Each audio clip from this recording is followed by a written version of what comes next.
ఉదయకాల ప్రార్థన. అత్యున్నతమైన సింహాసనము పైన ఆసీనుడివై ఉన్న దేవా, మీకు వందనాలయా, స్తోత్రాలు, స్తుతులు చెల్లిస్తున్నాము అయా. గడిచిపోయినటువంటి రాత్రి సమయం అంతను కూడా మీ యొక్క దేవదూతల కంచె మా అందరి గృహాల చుట్టూ ఏర్పరిచినందుకు స్తోత్రాలు. మీ రెక్కల చాటున మమ్మల్ని భద్రపరిచి కాపాడి రక్షించినందుకు వందనాలు అయా. ఈ యొక్క నూతనమైన దినములో, ఈ లోక యాత్రలో మరొక విలువైన రోజును మాకు బహుమానముగా దయచేశారు తండ్రి. అయా, మా దగ్గరున్న బలము, ధనము, జ్ఞానము వల్ల కాదు ఈరోజు మేము సజీవులంగా ఉన్నది. కేవలము కూడా మీరు చూపించిన కృపను బట్టే మరొక నూతన దినాన్ని ఈ విధంగా చూడగలుగుతున్నాం ప్రభువా.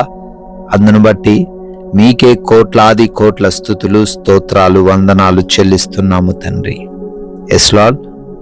ఉన్నత స్థలము మీద ఆయన నిన్ను నడవజేయును అని హబక్కుకు 3వ అధ్యాయము 19వ వచనం ద్వారా అయా మీ వాక్యాన్ని తెలియపరుస్తున్నట్లుగా, ఆయన మిమ్మల్ని నమ్ముకున్న వారిని, మీ పైన ఆధారపడి ఉన్న వారిని, మీ వైపు చూస్తూ ఉన్న వారిని ఎన్నడూ కూడా మోసపరచని దేవుడవు నాయన.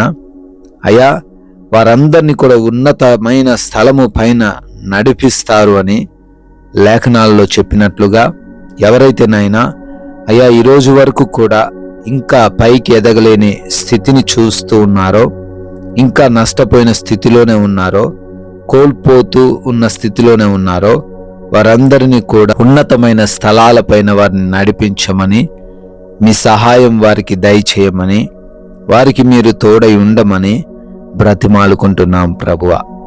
అయా, ఈ ఉదయకాలమున ఎంతో మంది బిడ్డలు విశ్వాసంతో ఈ ప్రార్థనలో ఏకీభవిస్తున్నారు. ఈ రోజును ఈ ప్రార్థనతో ప్రారంభిస్తూ ఉన్నారు. ప్రతి ఒక్కరికి మీ సహాయము దయచేయండి నాయన. అయా, మమ్మల్ని మేము మీకు సజీవ యాగముగా సమర్పించుకుంటున్నాము. మీ చిత్తాన్ని మా అందరి జీవితంలో నెరవేర్చండి ప్రభువా.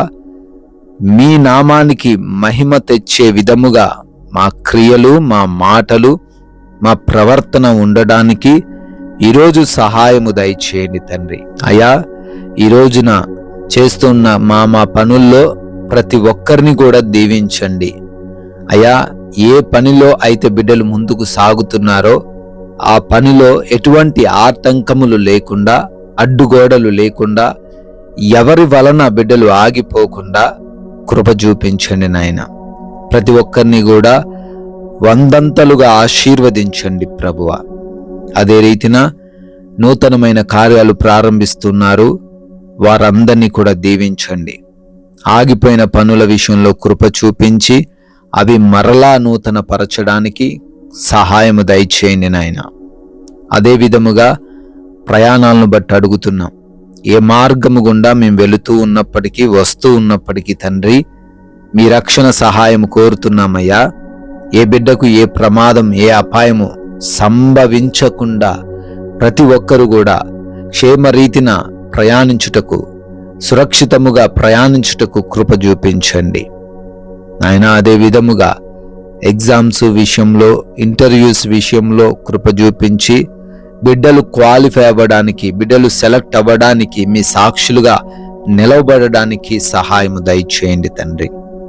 అదే విధముగా రిపోర్ట్స్ విషయంలో కూడా, ఆపరేషన్స్, డెలివరీస్ విషయంలో కూడా కృప చూపించండి.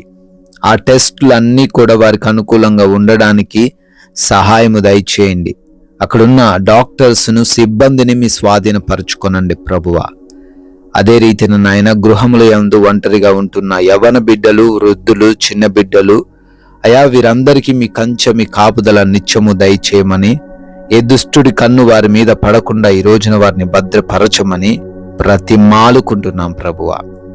అదే రీతిన ప్రభువా, ఈ రోజున ఎవరితో మేము ఎటువంటి విభేదాలు, మనస్పర్ధలు, గొడవలు ఏవీ లేకుండా ప్రశాంతంగా, సమాధానంగా జీవించే కృప చూపించండి ప్రభువా. ఈ రోజున ప్రతి బిడ్డకు కావలసిన ఆహారమును మీరే దయచేయండి.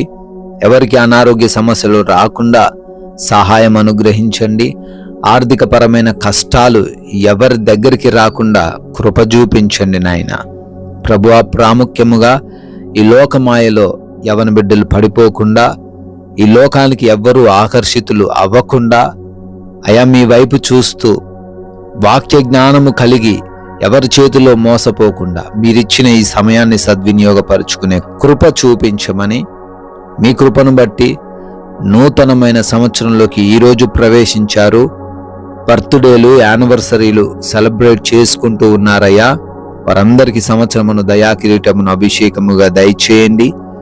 మేము కొందరికైనా మీ యొక్క వాక్యాన్ని ప్రచురపరిచి మా వంతులుగా మమ్మల్ని రాజ్యవ్యాప్తిలో పాలిభాగస్తులు చేయమని యేసుక్రీస్తు వారి విలువైన నామంలో ఈ ప్రార్థనను అడిగి వేడుకొని పొందుకొని ఉన్నాము తండ్రి.